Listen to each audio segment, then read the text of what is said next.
till this day, I'm actually pretty uncomfortable sometimes creating these content because I'm just like, I'm so used to being this fashion girl creating beauty content and whatnot. Then I'm pivoting more towards comedy content, which is like so unusual of me. It took a lot of videos. I would say it took me over like 100 to 200 videos for me to get comfortable using my own sound, my own audio, but just putting yourself out there, getting yourself out there and being more comfortable with who you are on camera.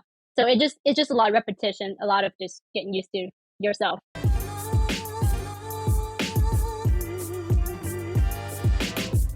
What's going on, everybody? Welcome back to My Social Life. This is the podcast where we teach you how to grow on social media by talking to people who have actually done it. People like Huyen Tran, who has over 2.3 million followers on TikTok and over 500,000 subscribers on YouTube. And I cannot be more excited to have you on the podcast today. Welcome to the show. Thank you for having me. My pleasure. I'm excited to have you here. And where I want to start today, I want to know what got you into TikTok in the first place. From my understanding, you jumped on around April 2020. So I'm assuming a pandemic, not much else left to do. So you got on TikTok? Same story as almost every other like influencer out there. And it was actually my friend Michelle. She told me to get on TikTok for months and months. I was like, I'm not interested in it. I don't really create video content because I was more of a Instagrammer. So I was like, I don't know. I just don't feel like putting out energy and whatnot. But obviously, a pandemic changed and everything. And once I got on it, I was basically hooked. Like the growth on TikTok versus being on Instagram for so long was insane. Like people grew from nothing to millions within months. And it was something that you haven't seen on social media since the early Instagram days. So that's where I started.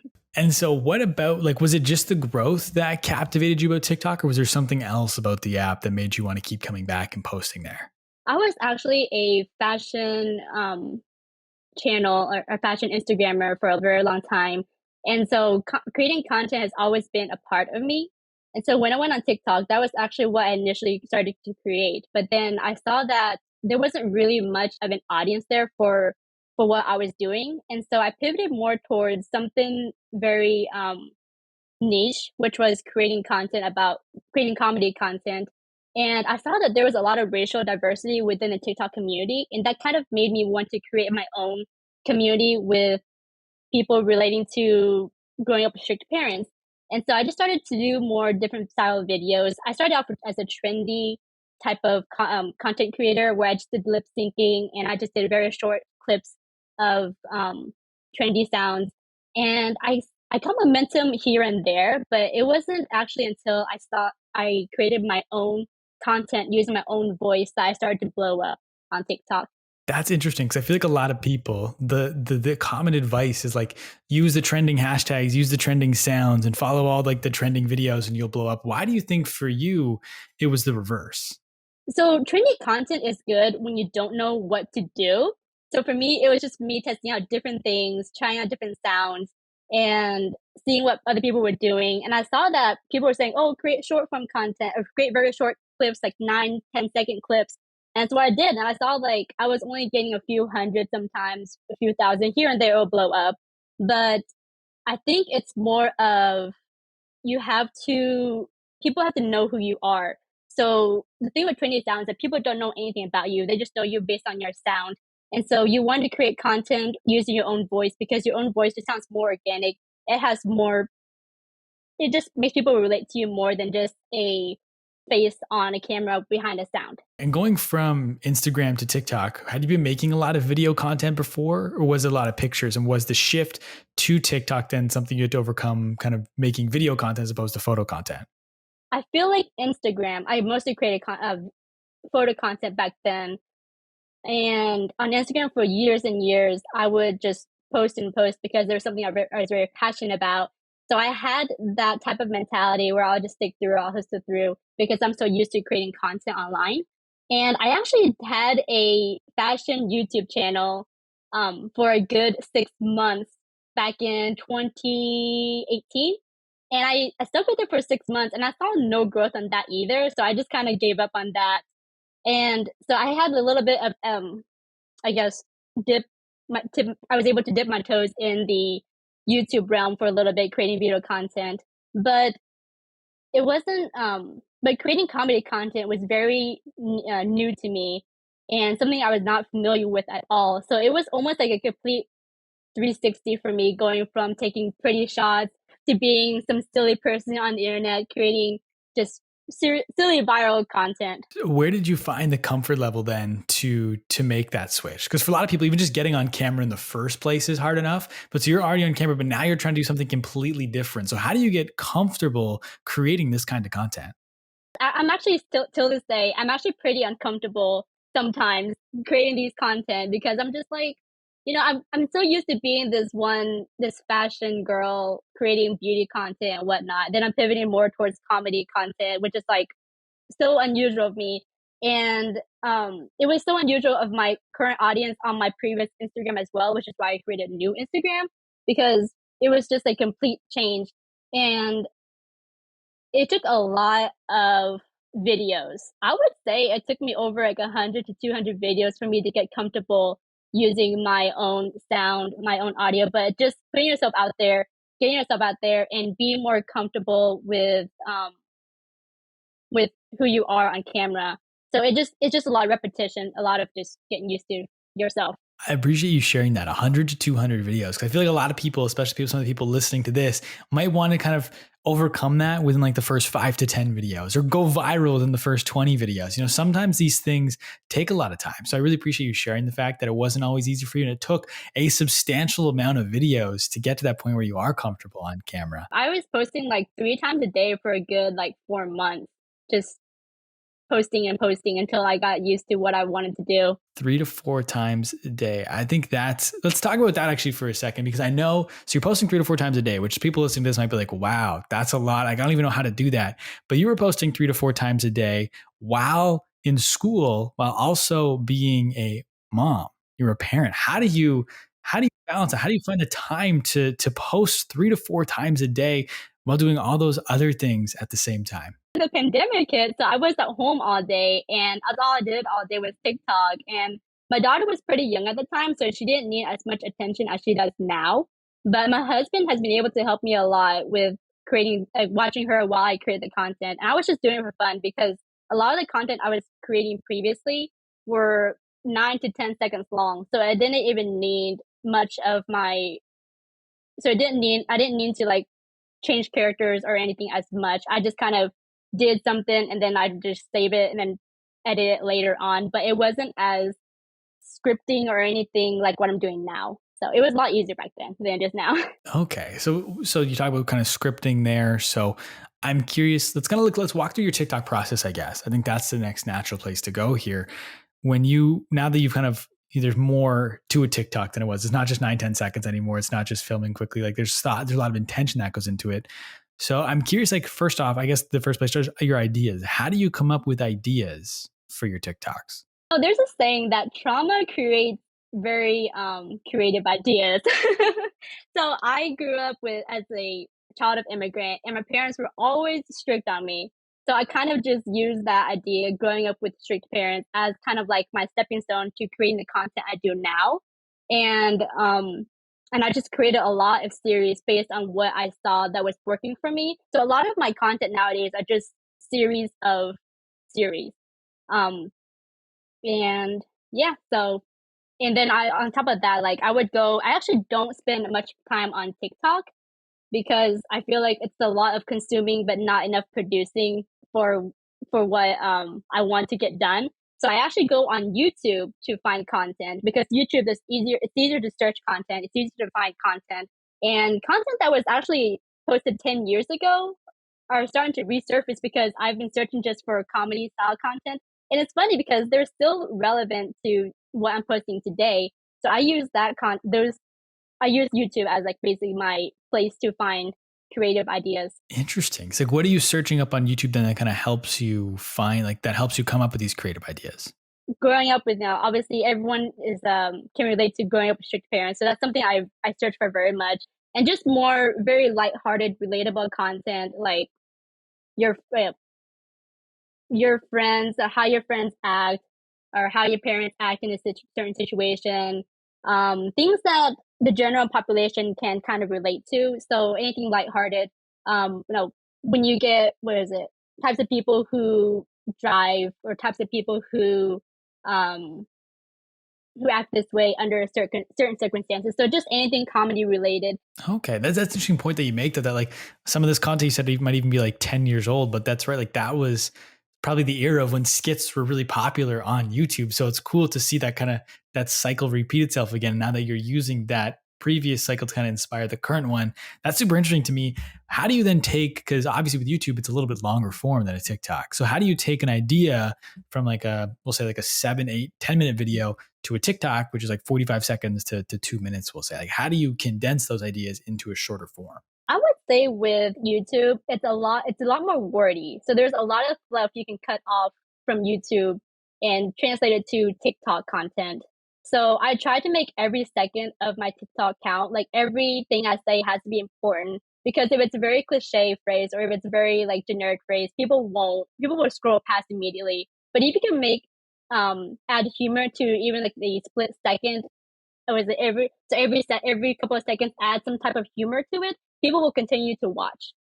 So there's a lot of fluff on YouTube that you can condense onto TikTok. And so when you're watching these videos on YouTube, are you taking notes or anything? Or do you have like a note app? Like how do those ideas translate from YouTube kind of to TikTok? Like what's the system look like for that? Is it just writing them down? Like what does that look like? Yep. So I will have like a general idea of what I want to talk about. And then I will have basically three main points, the start, the climax, and then the payoff. And after that I will do my scripting. So my scripting comes last because I have to make every word, since I have to make every word count. I have to make sure that every word that I put into my script is going to be funny or relatable in some sort of way. And it takes me about 2 to 3 days to find one video idea and script one video idea. It takes me like about a day to have a general idea of what I want, and then another like day and a half to do the full scripting. So about each video takes me about 3 days to come up with. Wow. So does that mean you're not posting every day? Then you're posting every 3 days? Yeah. So I'm posting. So I used to post every day, and I kind of built a audience off of that. I don't have to necessarily post every day, and I still believe in quality over quantity. So there are days where I'll post like very just random videos, and they won't get much attraction because I didn't try as hard. But I know there are content that my audience really wants from me, and I'll always like try to take care of them like they're my little baby as much as I can because I know like how precious they are to my growth on TikTok. I like that. I feel like a lot of people preach the reverse. They preach the quantity over quality, but I do, to your point, I agree that the audience can tell when you put that effort in. And so how do you script your TikToks? Do you use a Word document? Do you just write them in your notes app? Like what does the scripting process look like? Because I agree with you that it does, every word matters on TikTok. So I feel like a person listening to this could learn from that, how you script your TikToks that they could apply to themselves. So what does your process look like for scripting? Maybe you do it freehand. Do you have like a notebook? Like what does your scripting process look like? It's everything. So I have a Word document open, like it's open 24/7. I actually have a whiteboard next to my next to my laptop. And I actually text my husband the script ideas as well. And I'll write it in my notes as well, but I've been mostly just texting it to him. So it's everywhere. Like my notes are just scrambled everywhere. And then like when the day comes, I'll actually put everything together.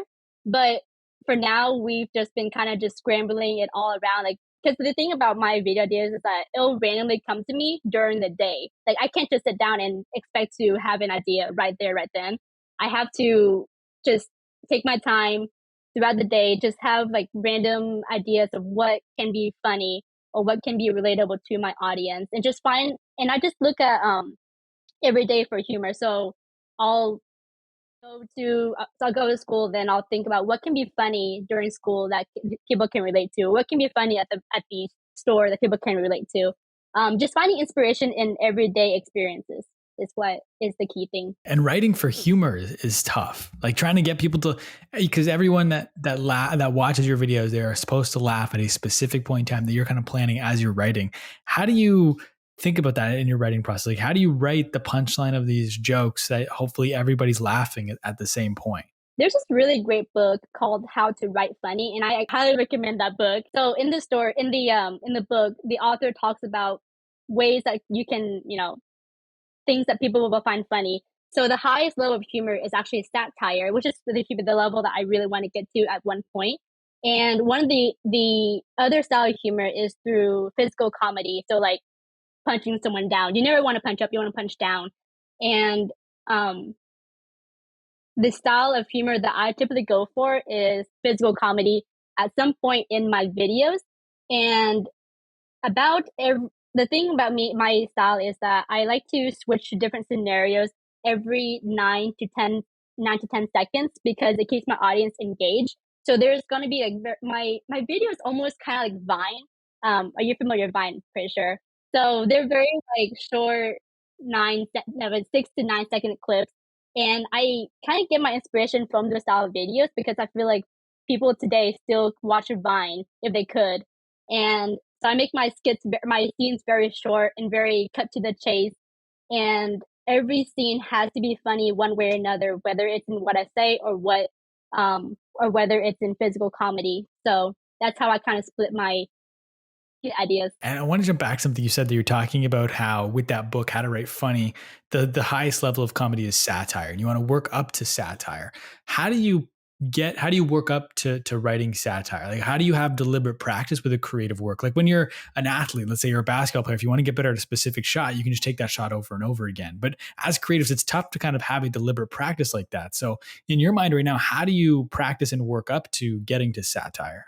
I know for sure that by getting through that process, I'm gonna have to fail. So when I do my skits, every time I do them, I try to come up with more ways to be more funny or things I can say that's more funny. Like right now, I'm trying to learn how to use puns more. So that's something that there's always something you can learn as a writer or as a comedy writer. And getting to that level, like you just got to keep creating content. Like keep creating content. If it doesn't stick, then just keep creating it. Because the thing that I've learned a lot is one thing I learned is that there's always going to be someone who finds it funny, and it's up to you to continue to make it more general for the audience to find it funny. How do you push through when you fail? Because a lot of people, that's the point where they give up and they quit when there is failure, especially when there's repeated failure, which I'm sure, as a creative, that's going to happen to you all the time. You're going to fail over and over and over again. How do you push through when that happens? I think a lot of it is going to just have to be just staying consistent and just don't give up. Because a lot of people, they give up when they see low views or when they see that they're not getting traction as much as they used to, but they don't realize that when they first started, there was like no traction. So the fact that they have some traction now means that there is an audience for that specific content they're creating. So just staying consistent and just when there's a mental block, just take a break, go do something, and then go back to your craft. A lot of people have that willpower, but then obviously some people won't. So just a lot of just trying to, if you really love it, you will continue to create content. And you mentioned too how you keep your videos, you have a lot of cuts. You try every 6 to 9 seconds, you're kind of switching the scenario. Did that come out of, is that something you kind of stumbled upon intuitively, or did that come from kind of studying your analytics and watching your retention times and things like that? See, when I first started, yeah. So when I first started, it was when I started using my own voice, I was doing 15, 18-second clips. Then I saw that my views were slowly going down. And so I tried to find different ways in order to increase the views again. And I saw that when I created longer content, I was getting more views. And so I saw that each story, if it's too boring, then I gotta switch it up somehow. And by doing these short soundbite clips, it was able to keep my audience retention while keeping my watch time high. So it was just more of like trial and error and seeing what works. There was the first video to ever go viral for me, or I guess not one of the first videos to ever go viral for me was it's called "Mom Trying to Catch You Slack Off." And I just did like three random scenarios of mom trying to catch your sock off. They were only about like 5, 6 second clips. And I thought that this style was working. I was like, this is working. Why don't we just keep it from here? Yeah, keep going from here. How do you balance? Because when you have a content like that, like you can turn it into a series and you can kind of have a repeatable series, will do relatively well. How do you balance wanting to kind of run with what's working and kind of keep doing it over and over again while it's hot versus not just latching on to one specific content type? And then when that, then like having your whole page go down when that one content series stops working? Like, how do you balance a series that's working really well, but not wanting to be just known as that person that does that one series? I would always try to find new series to work with based on what series work I was able to work previously. Like say my first series was Mom Trying to Catch Your Sock Off, and that one took off for a very long time. And then I saw that I added a grandma character. So I accidentally added, not accidentally, but I added a grandma character, and I saw that people were really enjoying her personality. And so I started to do a spin off of that, which is Grandma Got Your Back, and that one did really well. And so I think it's just more of like looking at the comment section, seeing what my audience likes, what my audience were really enjoying, and trying to create a series off of what they were already enjoying within my current content. How often are you looking at the analytics? Do you have like a formal, like once a week, once a month, where you sit down, you look at everything to try and figure out what's working, what's not? Is it kind of just like a day to day? You just see the numbers casually and that's how it influences you? Like, what's your review process look like for the analytics and the metrics? It's so hard because it depends on the overall length of your video, because some videos would do really well and it's really short. Some videos would do poorly and it's really short. um I would say if my it's weird that I should be looking at all my analytics of all my videos, but I tend to look at the ones that do badly because it just hits me. I'm like, why did that one not do well, but that one did? But it's usually because of watch time. So I try not to look at it too much, and I just focus more on like trying to get people to complete the video rather than just trying to focus too much on the analytics. Like I don't look at shares, I don't look at likes, I don't look at comments. Are important if they're from people who aren't following you, but if they're from your current followers, I feel like it's not as important. The FYP pushes more content when it's more random people like watching your content, obviously. But yeah, I don't really look at too much of AM analytics other than like comments from people, from followers versus non, and watch time and um, completion time. Interesting. I've never heard anybody talk about the fact that comments from people that don't follow you are weighted more highly in the algorithm. But that makes sense because that means that that's resonating with a new kind of audience. So TikTok can keep kind of pushing it towards this new audience. That's interesting. I've never heard anybody say that before. And when it comes to kind of completion percentage and retention, have you noticed that a longer video can have a worse retention percentage than a shorter video, but if it's a longer total time watched, it'll get pushed out more than like a short video with higher retention? Like where the overall average view is longer on a longer video, but the total percentage of the video watched is shorter. Do you think that that matters as much, or is it just kind of the retention time overall that matters? Does that make sense? I don't know if that question made sense. Yeah, it makes sense. Like I've compared it both ways, and to me, it doesn't make sense um one way or the other. I feel like as long as people are watching it fully, it'll matter. Um, but when you're comparing completion versus retention, or mm, I don't know. I don't have a good answer for you because I actually didn't start creating. So most of my content has always been around like the 34, 35-second mark. And it wasn't until recently that I started making more like 50-second clips. And some of them will do well in the long run, but some of them won't. So it's kind of hard for me to say. I mean, that's fair. And I appreciate that. You know, you're not just making up an answer just to try and have an answer. I appreciate you Oh yeah. saying that you don't Yeah. necessarily have an answer.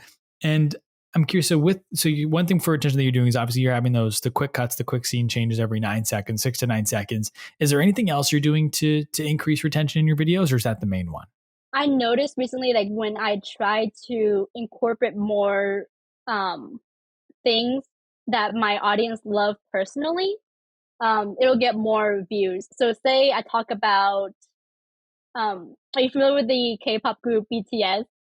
Yeah, of course.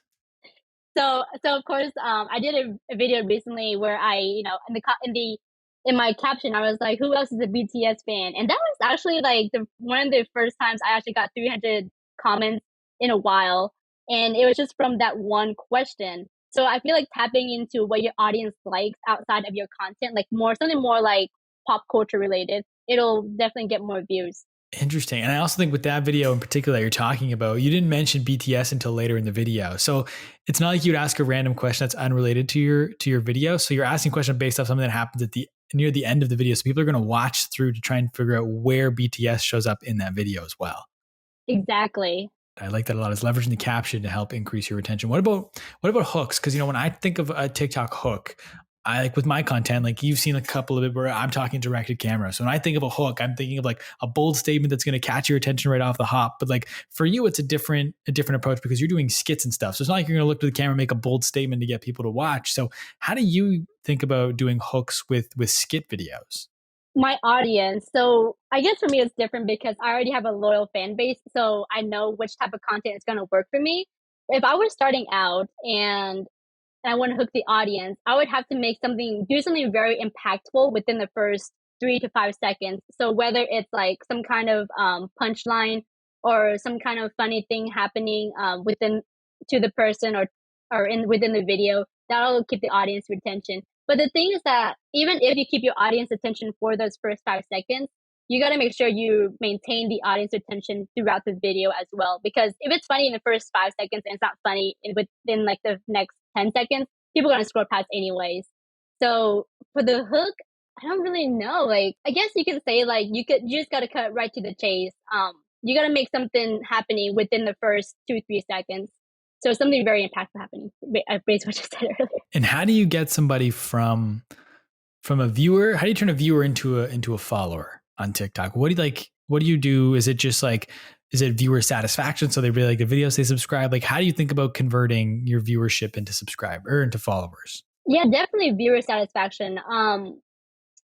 So say you get a follower, they are expecting a specific content from you, and you got to make sure that you create a similar style of content within your next video in order to keep the viewer. So when I was starting out, I was creating content left and right, and I had no niche, and I wasn't getting much followers from that. Um, and even if you were create, like say for me, I was still creating comedy content. My style of comedy content was all over the place. I was ranging from like couples comedy to, um, you know, strict mom comedy to school comedy, and it was just something like my audience, they knew that I was comedy, but they didn't know which type of style of comedy I was in. And so in order to keep the audience like coming back for more, you just got to make sure that you can create content that got you viral in the first place, or that they followed you for in the first place.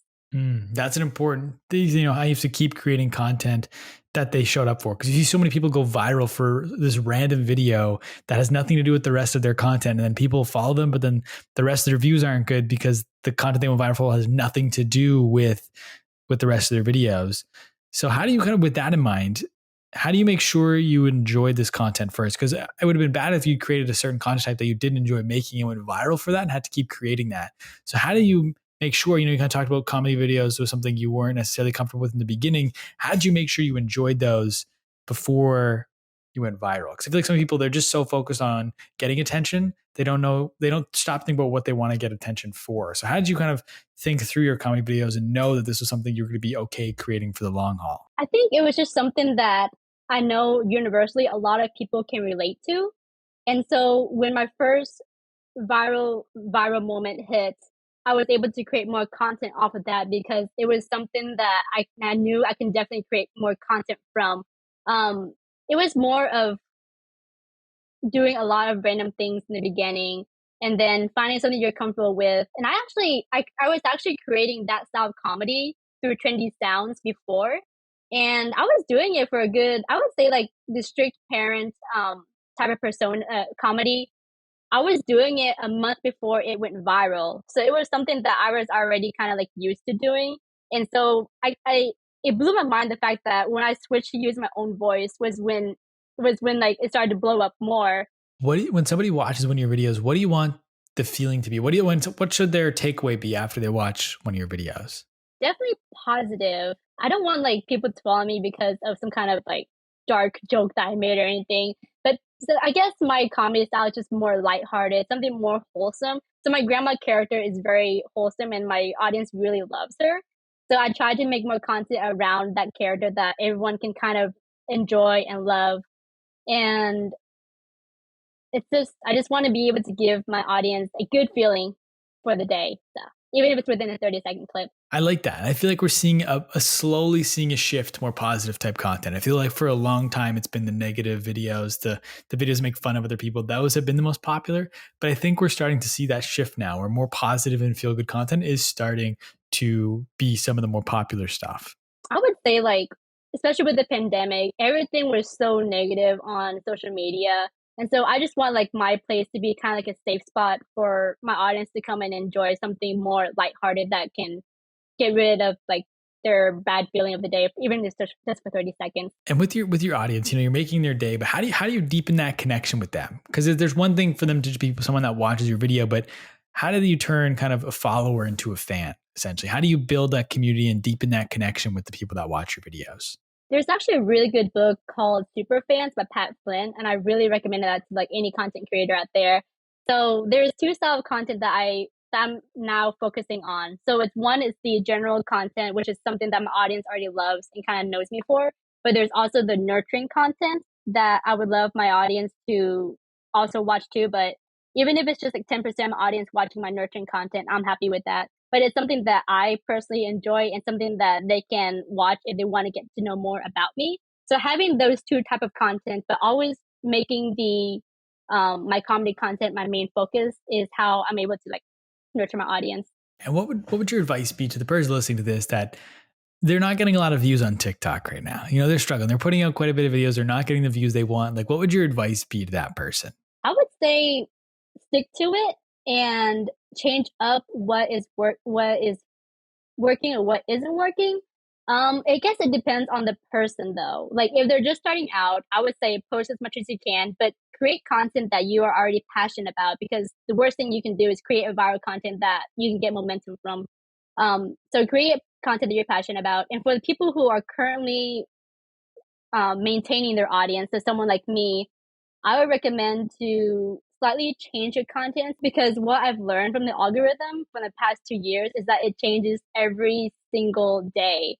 So even if your content may do good today, it may not do good tomorrow. But since the algorithm changes like every so often, your videos will eventually get pushed out again, and you can always repurpose those content that didn't do well initially and repost it again to your new audience once you get that momentum. Because the whole thing about with the social media is that you have to be really consistent.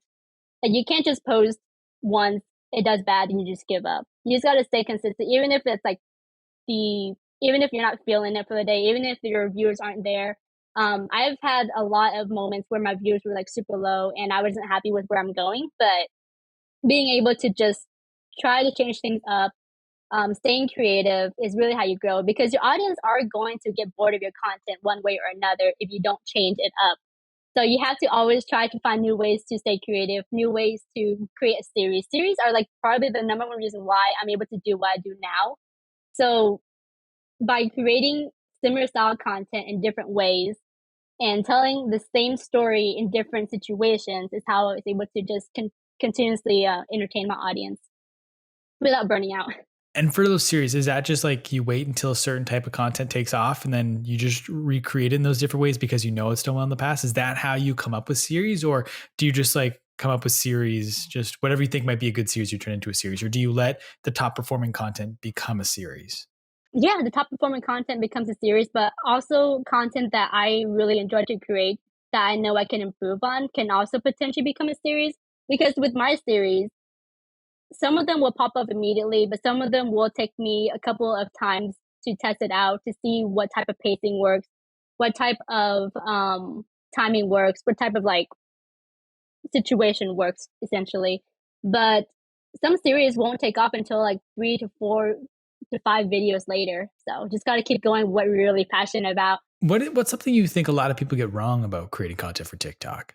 They just give up too quick and they expect everything to be easy, but it's really not that way anymore. Like with TikTok, people nowadays it's a lot easier to grow now than it will be in the next year. And so I feel like a lot of people are just giving up too soon and they expect everything to pop up really quick. But social media doesn't work that way. Like honestly, I've been on social media since I was since 2013, so since I was 21. Um I've always been creating content and it wasn't actually until I started TikTok that my YouTube took off, and my and I guess that you could say I restarted my Instagram too, but my TikTok took off. But I would say like people are expecting this whole the social media realm to be so easy, like everything to be so quick because that's all they see. They all see the success, but they never see the failure. But for me, it's I've been creating content for so long that I'm so used to it. Like I can't imagine myself not creating content. Why? So we'll say like 2013 you start, you don't get traction, like some really good traction until TikTok. That's 7 years you created content without really kind of getting a ton of traction. You might have had a little bit here and there, maybe a little bit on Instagram, some on YouTube, but now like where you're at now with over 2.3 million subscribers or followers on TikTok, like that wasn't happening before. So why did you keep going in that 7 year period where you weren't having millions of people following you? Why'd you keep going? Let's see. I've always been like a social media person before it was actually considered social media. So I was 9 years old, and that's when I started getting into gaming. And back then, we didn't have like Instagram. We had what was it? We had MySpace, Zanga, and forums. That was like our chat room. And so I've always seen myself as someone who had an online presence, even if my online presence was kind of like unknown when I was younger, for privacy reasons. But I just never saw myself outside of social media. And I don't know, I can still see myself within social media the next like 5 to 10 years. So it's just something that I've always kind of grew up with and I've always kind of gotten used to as an extension of myself. So as someone who's kind of been born and raised on social media, I will say you've been on social media for a long time now. If you were to start over tomorrow, you know, you woke up tomorrow morning, you had 0 subscribers on YouTube, 0 followers, zeros everywhere. What would you do to grow back to where you are today? Knowing what I know now or without knowing what I know now? Knowing what you know now, but starting from scratch. I would use my I guess if you were talking about video content, I would definitely use my voice. I would skip over the trendy sounds. If you're gonna use trendy sounds, make sure it's like in the background or it's something relevant to your content. But I would just use my voice. I would just talk and speak my mind. I would use maybe like the features that the app provide or TikTok provides, such as stitching or duets. But I would make initially I would do short content like about 9 to 10 second clips, get people get used to who you are, and then pivot towards more long form clips about like 30 to 40 seconds, whichever you prefer. But I would take it easy and try to create momentum, just create very like generic, I guess, silly skits and whatnot, and then start to be more serious in the late, I guess, be more serious later on in during my process because you just want to get like I guess the thing with social media is that you want to create momentum initially in the first place, so you want to create as much as you can for however long you want, and then slowly pivot more towards like longer form content or content that you know that will take off. Because that's actually something I did with YouTube. Um, when I did the YouTube short, I wasn't getting momentum at all in the first like 3 months or 2 months I was posting on YouTube shorts. So what I did was I repurposed my old shorter content, and then I repurposed my longer content, and I saw that I wasn't getting attraction at all either. And then I repurposed my old content again. So I actually repurposed my content like 2 times on YouTube Shorts in order to get momentum because I saw like the algorithm wasn't recognizing who I am until like later on, or was it 2 months down? So that's just like what I would do is just try to repurpose your content, post a lot of content initially. That's the only way you're gonna get momentum. Because the thing is that you don't want to create your best content initially because that's going to burn you out. So you want to create very simple content and then create your specialized content later on. With YouTube now, so you're sitting over, you mentioned YouTube Shorts, you're at over 500,000 on YouTube today. Is it the same type of like when you're posting your shorts on YouTube versus on TikTok, is it the TikToks that do really well? Are those also the YouTube shorts that do really well? Or is it sometimes you notice that different videos do well on the different platforms? Most of the time it performs. Actually, YouTube Shorts has been performing better for me than on TikTok recently. I noticed that with YouTube, people there are already used to long form content, so you're able to get away with having a longer content without having that quick type of like style that I typically do in TikTok. So I actually repurposed a longer form of one of my skits on YouTube, and it actually got more views than it does on TikTok. Um, I would say like the audience on YouTube, they are more. You can say that they're more like lenient when it comes to their watch time. So they're more forgiving. They don't really scroll as quick as TikTok users do. So are you posting, like, are they the exact same videos? Like when you post TikTok, do you then take that same video and post it on YouTube Shorts, or are you creating specific content for YouTube Shorts, specific content for TikTok, specific content for Instagram Reels, or is it just the same video posted multiple times? I've done videos where I recreated my TikTok videos into longer form and posted on YouTube. And but most for the most part, I've just repurposed my TikTok videos to YouTube Shorts, and the same one to Instagram Reels. Instagram Reels, they really favor shorter form content, is what I've noticed in the algorithm lately. Is like my 10 to 12-second clips will go more viral than my longer form clips. So that's something very interesting about the three platforms. So with TikTok, you can't not the same audience is going to be on YouTube, not the same audience is going to be on Instagram. So you kind of just have to figure out which audience is there and create the content specifically for that audience. That's interesting because I feel like a lot of people, they think that if you see, someone on TikTok with a lot of followers on TikTok and a lot of subscribers on YouTube, like yourself, they'd assume that's like a lot of people that came over from TikTok to YouTube. What you're saying is it's completely different. It's either different or the fact that my audience they didn't know that I exist on that platform, so they didn't follow me on that platform, but then they do now. But I would say it's probably a new audience because I know that TikTok is banned in India. So a lot of my subscribers on YouTube Shorts, they're actually some of my Indian subscribers who aren't able to see my content on TikTok. And YouTube, I think it has a larger base than TikTok, so you'll see a lot more. There's going to be a lot more views pulled into the shorts. I actually was scrolling through the YouTube Shorts feed, and I noticed that a lot of people their videos are a lot more slow paced compared to what you see on TikTok too. Do you take time to study the algorithms then, or is it just kind of something like as a creator you just kind of notice these things casually, or do you set aside time to really try and understand how the algorithms work? I actually tried to take my time to understand how algorithm work on YouTube Shorts and on Instagram Reels before I hopped on it. So on Shorts, I was actually posting on Shorts for a good here and there during 2021, and I didn't take it seriously until the end of 2021, where I actually scheduled all of my TikToks to my YouTube Shorts for a good month and a half, just so I don't have to worry about it. And it was very time consuming, but it was really worth it. Um, and it was just more like the algorithm one day picked up my video, and then everything started to pick up after that. And I'm curious, like, so you're posting on all the different platforms. You're creating content. It takes you 3 days to make a video.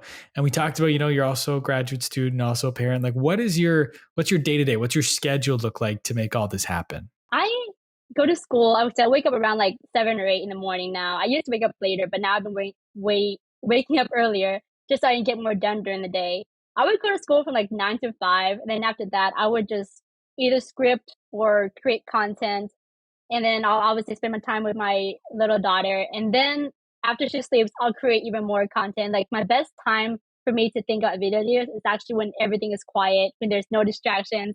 So I stay up pretty late thinking about video ideas. And so if it takes 3 days to script a video, are you scripting multiple videos in that time so that when you do film, you can film multiple videos at once? Or are you just scripting one video, filming one video, scripting one video, filming one video? It depends. Some days I'll just have video ideas after one another and I'll film them all in one day. But there are days where I just have one video idea for the week, and then I'll just film like that one for that day, and then another one for another day.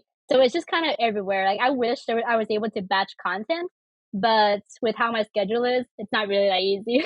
What's something about being a TikToker that people might not realize? Just because you have followers doesn't mean you can make a lot of money. So, so the thing about TikTok is that I always see comments about people saying, "Hey, like I have this many followers, I have 2 million followers, I'm barely getting brand deals. What's going on?" Then I'll look at their page, and their page is not very like advertiser friendly. And so a lot of people say, "Oh, that's so cool! Like you have so many followers," but then you look at the page, and it's like, "Yeah, but I don't make any money." Like, well, just because you have a lot of followers doesn't mean you're able to make a lot of money.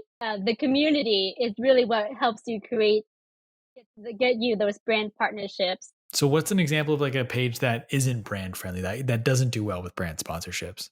I would say like brands that use trend, or is it pages that use too much trendy sounds, and like their clip is only about 9 to 12 seconds long. So the brands can't really see themselves in there because they don't recognize the person's voice, or they don't recognize that their videos are too short for the brand to see themselves within.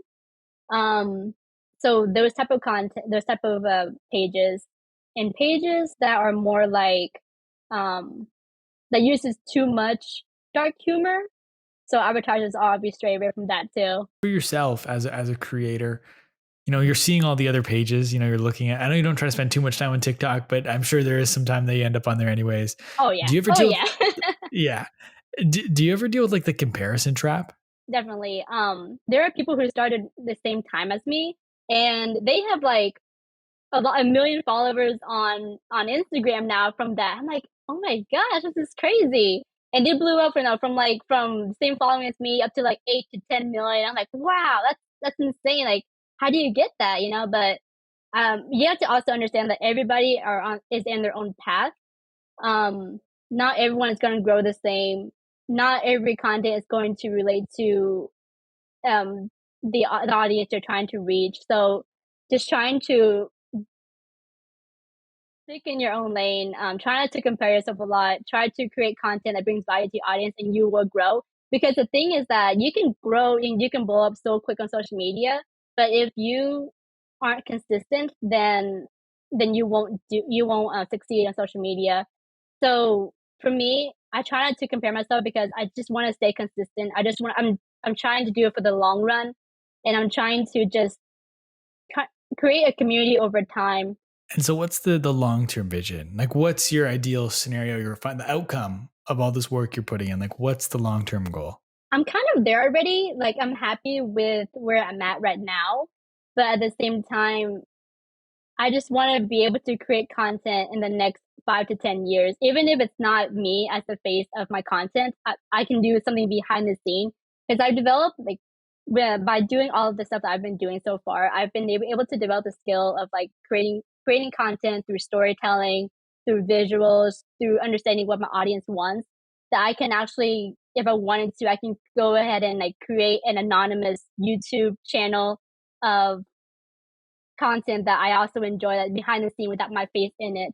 So I can see myself just being a content creator overall in the next 5 to 10 years is just something that I see myself as. Is that something that you're actively thinking about doing, is creating that account where you're not the face? No, that's something a long term. I can't tell you because I don't want to like jinx myself, but that's something that I've in the back of my head. I'm like, because social media, like people come and go so much. I want to be a content creator without always being the face of it, because it is very stressful when you have your face on social, because people are expecting you to always be there. And so being able to be on social media in the long run without having my face on it is something I can see myself doing, because it's just not as stressful as being the face of it all. 100%. And I really appreciate your time for jumping on this podcast. I know we're almost at a time here. So I'm going to jump to my last question. And for the last question, I like to flip the script a little bit. So instead of me asking the question, it's you asking the question, but it's not to me. So pretend you have a crystal ball, and you can ask this crystal ball any question. You'll get the 100% honest answer. What is one question you want to know the answer to? Will I still be on social media when I'm 50 years old? I like it. I like it. Very in line with the last question we talked about with creating content for the long run. I like that question. But I want to thank you so much for taking the time to come on the podcast. I want to give you the floor now. I know we've talked about your TikTok and your YouTube throughout, but I want to give you the floor. Where can the people find you? Plug anything and everything you got right now. You can find me at WinTXO on Instagram and Huyen Tran on YouTube.